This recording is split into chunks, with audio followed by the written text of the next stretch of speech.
сургуулийн багш Алтан зул байна. Нэг жил хөтөлбөр боловсруулах хүн ба байгаль хичээлийн амьтдын үржил хөгжил сэдвийн дор 5-3D, 5-3E, 5-3G сурвалжхан зорилтын хүрээнд 6 цагийн ээлжид цахим хичээл хэрэглэтгэн бэлтгэн ажиллалаа. Нэг хичээлийн агуулгадаа агуулгын залгамж холбоо, арга зүй, үнэлгээ, цагийн төлөвлөлт, гүйцэтгэлийн төвшин гэх бүх зүйлсийг нь оруулж өгсөн. Та нарт харагдаж байна. Мөн цахим хичээл болон ажлын хуудаас аюулгүй ажиллагааны дүрм, зөвлөмж зэргийг багш нартай ашиглахад нь тохиом болгох үүднээс QR код үүсгэж өгсөн байгаа тул тодорхойн багш нар маань авч ашиглаж болно шүү.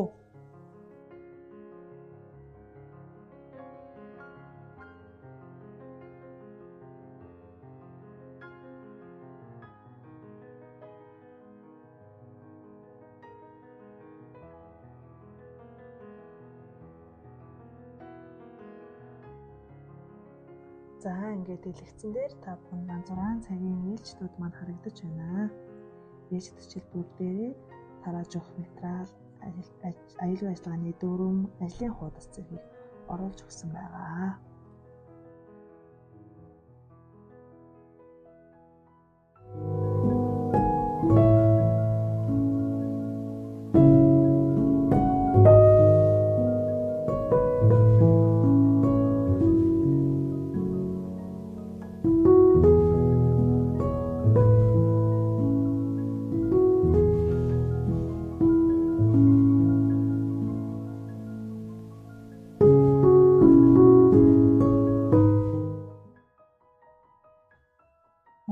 Үнэлгээ буюу бүлэг брендүүдийг хийж өгсөн байгаа. За 15 даалгавартай 24 онооны 2 хувилбартайгаар хийж өгсөн дэлгэцээр харагдаж байна.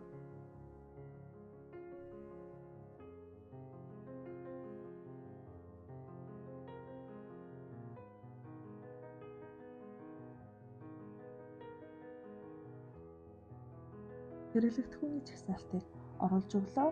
Хэрэглэгдэхүүний жагсаалтанд болохоор тараах материал 510 ширхэг, бодит үзүүлэн болохоор 11 төрлийн 90 ширхэг буюу хосоор болон багаар ажиллахад зориулан хийсэн байна. Багш нар маань уг хэрэглэгдэхүүнийг авч ашиглахад бол нээлттэй байгаа. Бусад хичээлүүдтэй интерактивсэн байдлыг оруулж өгсөн. Хичээл маань болохоор математик, монгол хэл, дуу хөгжим, дурслах урлаг зэрэг хичээлүүдтэй интеракц өгж байгаа.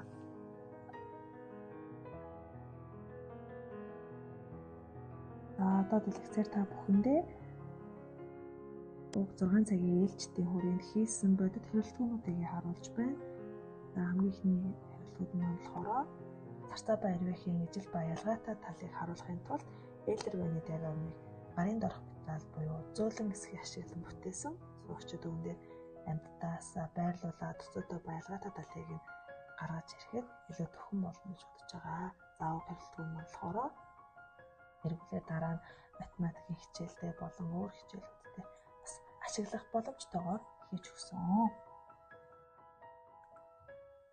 Шувууны үржил хөгжлийг харуулах үүднээс байгальд байгаа мэт том дэвсгэр болон амьтдыг салгаж, нааж, байрлуулж болохоор хийж өгсөн нь сурагчийг татан оролцуулах эдэг сонирхлыг нь татахад илүү нөлөөтэй. Амьтдыг байрлуулсны дараа нэрсийг нь бас зөв нааж байрлуулахад 4 сурагчгийн нэг үйл ажиллагаан дээр гэтэл 8 сурагчийг татан оролцуулах боломжийг бүрдүүлэн ажиллаж байгаа. За тэгээ уг хэрэглэгдэхүүний нь болохоор дараа нь Монгол хэлний хичээл дээр их зохиолох дээр ч юм уу мөн хүн байгаль хичээлийн ургамлын амьдралын эргэлт дээр мөн харуулж ашиглаж болохоор боломжтой гэж үзэж байгаа.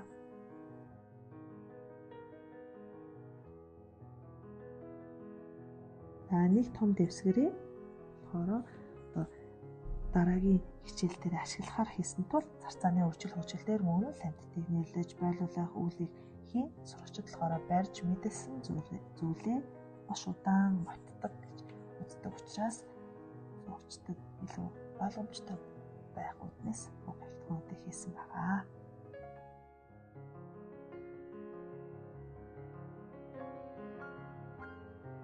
Дэлхий ба загасны үржил хөгжил сэдв дээр арын орчмыг нь харуулсан дэвсгэрэн өөрчлөлт байгааг сурагчдаар яагаад гэдгийг нь хэлүүлэх дэлхий ба загас хаана амьдардаг вэ гэх ингээд хичээлийг одоо сэдэлжүүлэх боломжтой, нээлттэй асуултуудыг асууж өгөх боломжтой байгаа.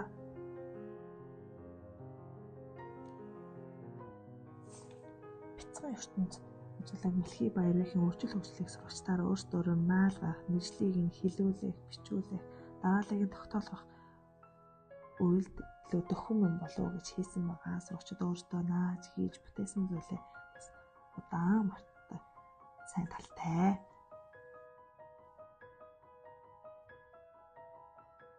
Хурд үзүүлэн болохоор хосоор ажиллах боломжоор хийж өгсөн. За уг хурдыг эргүүлээд хүүхдүүд маань ямар амьтны үр төлб байна вэ? Аль үе шатн дээр нь явж байна вэ? Хэдэн үржил хөгжлийн үетэй бэ гэдгийг хэлүүлэх зорилготой мөн одоо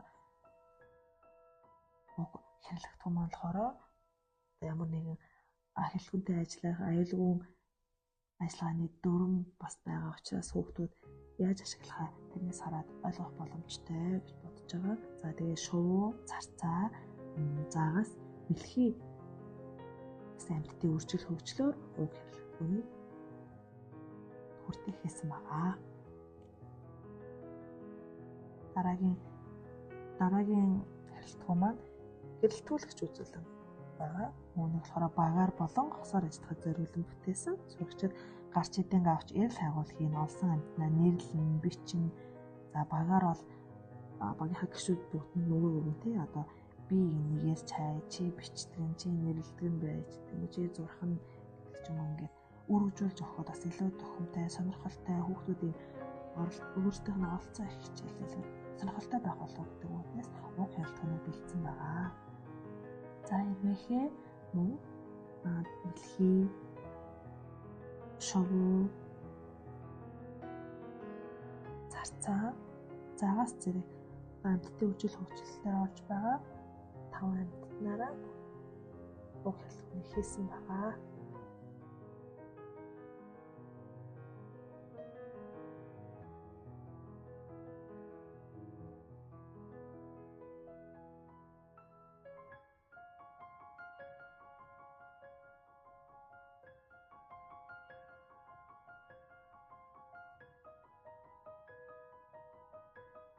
Дараагийн хийсэн нэг хэрэглэгдэх нь болохоор эвлүүлэх тоглоом буюу пазл байгаа. Хүүхдүүд амьтдыг эвлүүлээд энэ амьтад ямар амьтан байна вэ? Шинжийн ялгаатай бодцоотой талын хэсгээр одоо хэлж болно. Үүнд болохоор цох, царцаа, аал, шувуу зэрэг амьтдын шувуу болон эрвээхээ зэрэг амьтдын эвлүүлэх тоглоомыг хүүхдүүд гарын буюу хатуу ботоо цаасан дээр хийж гаргасан байгаа. Хүүхдүүд маань хичээлийнхаа дундуур анхаарлыг нь төвлөрүүлэх, сэтэлжүүлэх үеүүдээр уг тоглоомыг тоглож болох юм аа.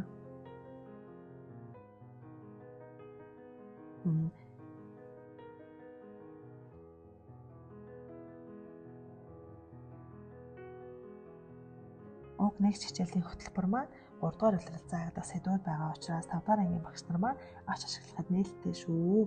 Тэгээд нэгж хичээлийнхаа QR кодыг оруулсан байгаа учраас багш нар маань авч ашиглаарай. Мөн хэрэглэгчнүүдийг маань бодит үзүүлэлтүүд маань ашиглахыг эсвэл надтай бас холбогдоорой гэж хэлмээр байна.